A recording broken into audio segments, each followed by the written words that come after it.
What's happening, guys? So before we start the video, I wanted to show you guys the merch. We got the website rolling. There's a couple cool designs up there right now. I'll be adding a bunch more in the future. These two just seemed like the perfect first starter. We got the work boots, we got the Bugatti. If you're looking for a good way to support the build, support the channel, the racing, all that, hop on over to the website. Link is into the description, or you just Google CooperBugatti.com. It'll pop right up. Now let's get to the video. Alright guys, back with another video, and today is an awesome day because I got a lot of parts. Check it out. Oh yeah, got seats, got all my brake stuff, got an intake, got a couple other hoses that I needed, this Holley wire that I needed to make my alternator work. It's pretty awesome. Parts day is always so exciting because like yesterday, I had basically nothing to work on the car. Today, I have like 2,750 things to do, which is awesome because I wanted to film and I wanted to wrench. So here we are. I'm gonna start assembling probably the intake because I'm most excited about that. So I'm gonna put together the intake, put it on, show you guys how it's all looking, and then I can start doing my fuel system, which is nice. At least order all the right fittings and everything, because without that, I couldn't really do all that. So time to start assembling that intake. It's really awesome. I can't wait to show you guys. So when it came down to picking intakes for this car, there was obviously a lot of routes I could have went. I could have just done like a stock LS6, LS1 intake. I could have definitely done like a high ram, something along those lines, even some of the new Holley stuff. But I decided to go with a little more of an old school look. Here, the fuel rails. You can probably already tell what we're looking at here. Oh yeah.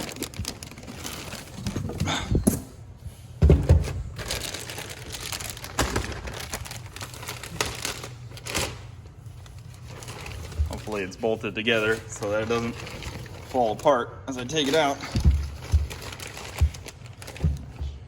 Yep. There it is. I went with this Holley taller single plane intake manifold.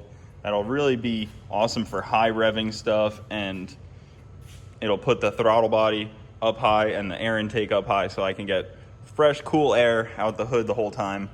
But man, Holley killed it on this. Big thanks to those guys at Holley for this setup. I'm gonna kind of put it all together to show you guys what the final product's gonna look like, and then I'll just set it on there lightly so that we can all kind of bask in the beauty. So as far as throttle body goes, I decided to go with this badass, they call it the hardcore throttle body, but look at that, it's so sick.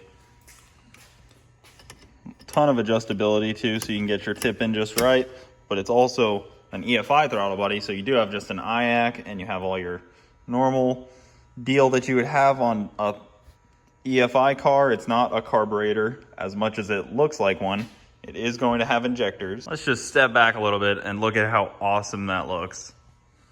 Some of you guys may not agree that this look is awesome, but I think it's really cool looking.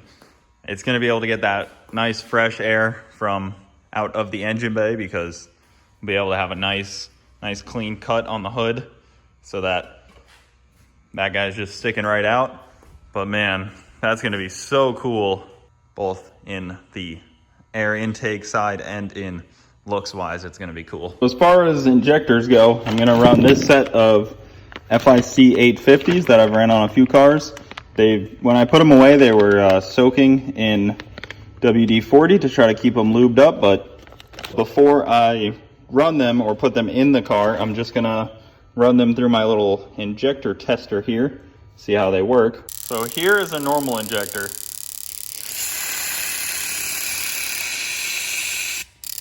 You can see it's spraying. A couple of these injectors were just stuck, clogged, not spraying, whatever you want to call it. So I decided I'm just going to bring them to the local place and have them cleaned. I have a warranty on the cleaning service because I've had them cleaned so many times there already, and it's nothing against the place, it's nothing against the injectors. They just kind of get gummed up. You know, it happens when you let injectors sit with ethanol in them for too long. They just kind of clog up and rust. So get these cleaned, have them back this week. Next up on the list is to mount the seats. I got two identical seats And then I got one slider for the driver's seat because I figured passenger can be fixed. That'd be fine. I don't really need it to be movable. So I'm gonna put this here driver's seat in and start working on that. I got kind of a rough idea. I've had it in and out a couple times. I was sitting on it. Feels pretty good. This is where the old one was mounted, like this. So I'm gonna mount a bar pretty much right here, and then I'm just gonna bolt that to the bar. So I'm gonna have to grind off some of this, then weld it on, and then see how it holds. Yeah, so should be good. You guys know the drill. Welded in a couple nutserts. A couple of you guys were asking. Yes, I do have a nutsert tool.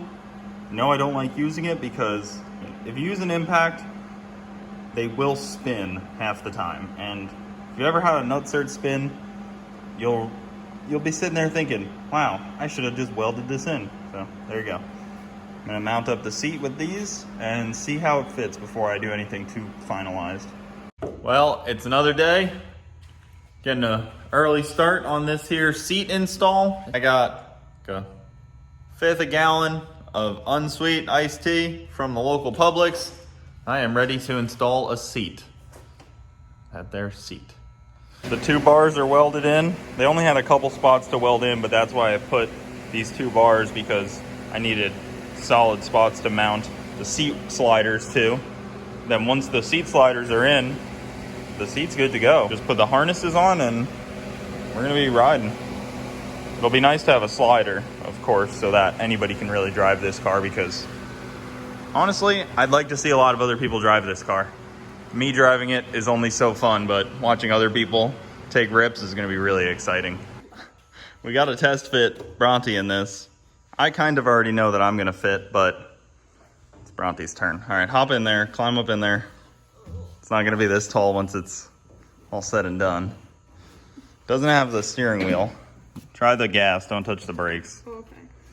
You can grab that steering wheel down too. Kind of feel out where it's gonna be. I mean, it's so weird, like pressing it. You might be able to go forward a little bit if you have to. Oh, or back. No, that's all like that. Yeah. I mean, I can touch the gas. I can't reach the clutch. Probably move it forward a little bit without having to change anything drastically. A little too far for me. All right. Well, good to know. Yes. Now I You know. want to sit in it? I'll try sitting in it. So I haven't sat in it since it's all been actually bolted in for its semi-permanent time. I really don't like seat sliders. Just not as safe, but You look tight. This Back it up. yeah. I mean, that's even far back for me. Like, I can be like right here probably. Yeah. My head is very close to this bar, which is kind of the crappy thing about a seat slider, but Oh, yeah. with a helmet on, I'm basically going to be touching the bar. Yeah. I've always been an advocate about how much I hate. But the bar is about as tight as it can be. The seat's as low as it can be on a slider. Pretty much as low as it can be on a slider. But, Cool. I don't know, maybe I'll have to reevaluate the seat. But for now, I'll leave it and we can build off from there. Oh my god, I don't know how I'm gonna drive this thing. It's giving me anxiety having to have 3 pedals plus a hand thing. Like, I don't think I can do it. You'll be able to figure it out. Oh my gosh, it's a lot going on. Millie, can you figure it out? Would you learn how to drive it? Oh my god, look at the top. Oh, hi. It's very cute. So next up for today, I got all this stuff. So reached out to my buddy Kevin over at Advanced Auto Parts, and he got me set up with all the stock stuff that I'm gonna need to convert my Z32 rear setup back to an OEM one. So let me walk you through some of my thought process on this, because there's a couple different ways I could have went about it. Let's grab the rotor that came on it.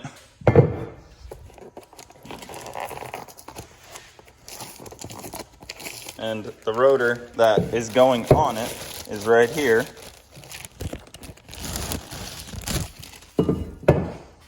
Yeah, so there's the difference. Obviously, these ones are a lot better, a lot beefier, but for what I'm doing, I really don't need that. And yes, I probably could have gotten these cut down to fit, but I don't want to have something that's really custom on the back.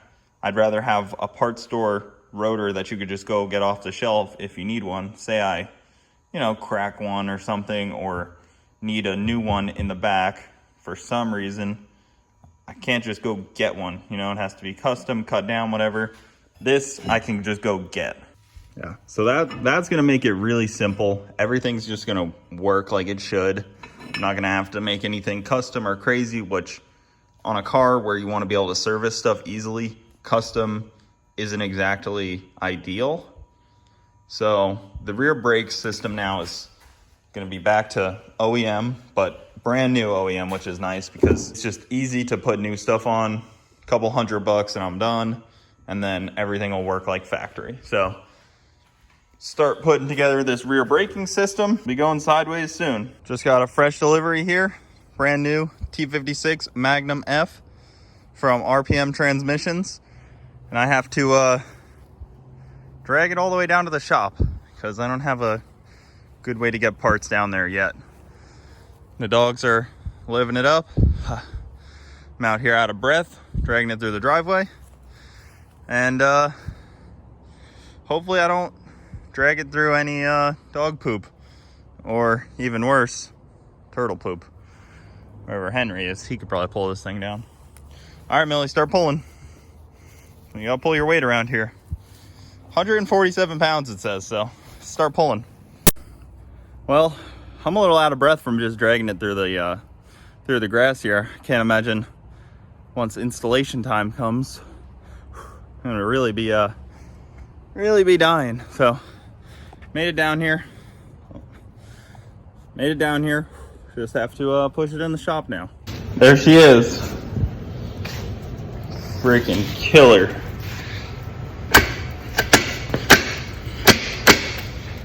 These transmissions are super reasonably priced for a brand new, ready to go unit. You can get them for like $3,500, and I just upgraded the bell housing to get a steel one, but super badass transmission for the money. RPM hooked it up with some good pricing on it, and it was kind of a no-brainer. The other nice thing about going with a brand new Magnum F trans like this is you do get a shifter with it, and it's a pretty good shifter. I mean, it's nothing like crazy, but it's good enough for what I'm trying to do, so it's going to be perfect for the drift car. So, whew, time to get that thing installed. Go, Millie, go! Get her, Luna! We'll stand off here. Good old-fashioned standoff. Go, Millie, go! Millie, come on! Oh, you get him going. Like a freaking wind-up toy.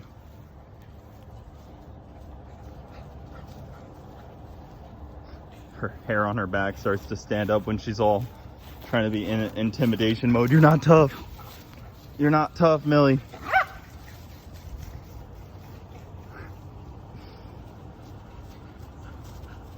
Luna's out of breath. So our boy James Tall is testing his car, so I was like, hey, I'm gonna bring you anything, any parts you might need, any tools, whatever. This man says bring a couple hammers and a floor jack. I like his style.